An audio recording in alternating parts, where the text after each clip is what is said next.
Hello, welcome to our Toronto, and I'm your host, Tony.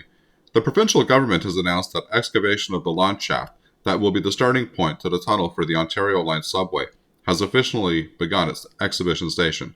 It's nice to see that this has already started.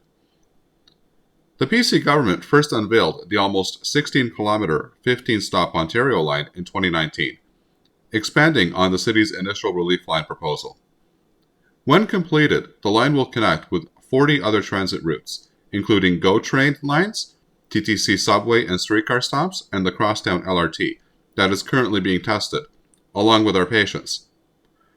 The 16-meter deep launch shaft being dug will be the starting point for 2 tunnel boring machines that will dig 6 kilometers to the Don Yard. Once completed, the launch shaft will be repurposed as a tunnel portal where Ontario Line trains will transition from above to below ground. According to Sean Fraser, the Minister of Housing, Infrastructure and Communities, work is progressing, and today's breaking news is another step toward affordable, reliable, and quick public transit for Torontonians. Projections show that up to 388,000 people will use the $11 billion Ontario Line daily when it opens in 2031. Of which so far $6 billion have been spent. That seems like a bargain compared with the over $12 billion that the streetcar line that they're building on Eglinton is costing us. The CEO of Metrolinx, Phil Verster, went on to say that with the station bridge and above-ground track construction now underway across the route, that they're gaining critical momentum on a project that will curb crowding on transit lines and roadways. While that's going to be a very good thing from an urban planning standpoint, this is the kind of thing that worries me, which is the induced demand. There used to be a time when traffic was moving just fine on the DVP and the Yonge University line, now called Line 1.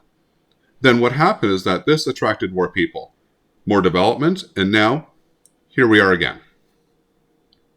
I think that it's just a matter of time until we're going to have the same problem again.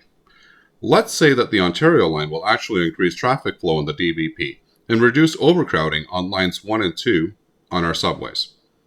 Then we will build more condos along the Ontario line. People will come, and then a decade or two later, we will have to build a tunnel under the DVP from the 401 to the Gardner.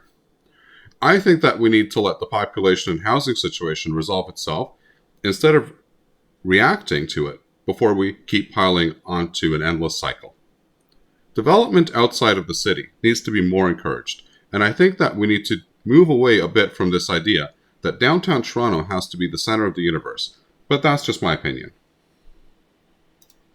I hope that you liked the video. If so, please give it a like.